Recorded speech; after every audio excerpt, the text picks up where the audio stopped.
Alright, let's dive into this, no pun intended, but seriously, the new Pokémon Pokopia 2.0 update just dropped, and it's a whopper. Like, seriously, this isn't your average patch, it's a full-on overhaul that feels like Nintendo just handed us a brand new game. And as someone who's been playing Pokopia since launch, I've got thoughts. A lot of them. So, let's break this down. First off, the hook. Pokopia is already one of the highest-rated games of 2026, and this update feels like Nintendo's way of saying, yeah, we're not done yet.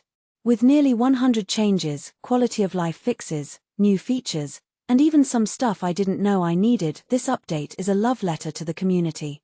But what makes this really interesting is how it addresses both the big and the tiny.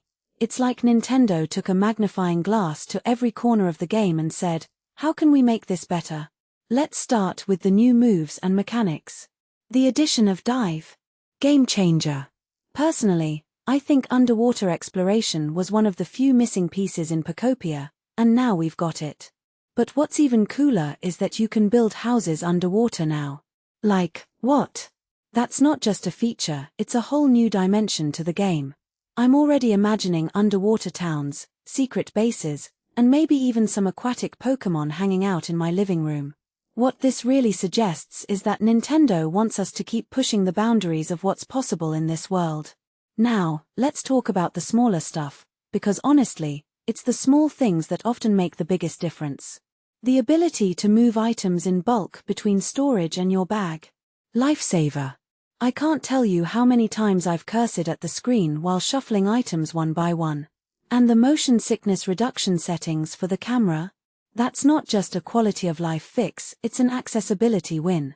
What many people don't realize is that these kinds of updates make the game more inclusive, and that's huge. But here's where it gets really fascinating, the updates to Pokémon behavior. Pokémon that are sad because you removed their furniture now notice when you replace it faster. That's not just a tweak, it's a deeper acknowledgement of the emotional connection players have with their Pokémon. It's like Nintendo's saying, we see you, and we care about the little moments. And Pokémon responding with the same emote when you use it. That's just adorable. It adds this layer of interaction that feels almost human. If you take a step back and think about it, this is Nintendo reminding us that Pokopia isn't just a game, it's a living, breathing world. Now, let's talk about the bigger picture. This update comes at a time when the Switch 2 is struggling. Sales are slowing, hardware is hard to come by, and Nintendo's raised the price. Pokopia selling 4 million copies is a big deal, but this update feels like a strategic move to keep players engaged. In my opinion, this is Nintendo doubling down on what works, and what works is listening to the community. The fact that so many of these changes are fan-requested features shows that they're paying attention. And that's smart.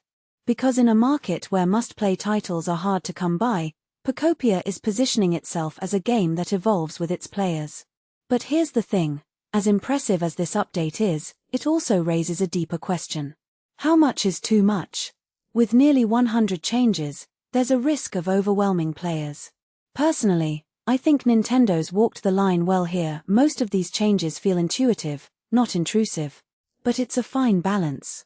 If every update is this massive, it could start to feel like the game is never finished. And while I love the idea of a constantly evolving game, I also wonder if there's value in letting players settle into a version for a while. So, what's the takeaway?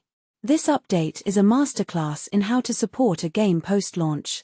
It's not just about fixing bugs or adding content, it's about deepening the experience, addressing player feedback, and keeping the game fresh. From my perspective, this is what modern gaming should look like, a partnership between developers and players, where the game grows because of the community, not just in spite of it. But here's my final thought, as we celebrate this update, let's also remember why Pokopia resonated in the first place. It's not just the mechanics or the features, it's the feeling of building a world alongside your Pokémon. This update enhances that feeling, but it doesn't replace it. And maybe that's the real magic of Pokopia. It's not about what the game gives us, it's about what we create within it. So, go out there, explore those underwater houses, and let me know what you build. I'm excited to see what this community does next.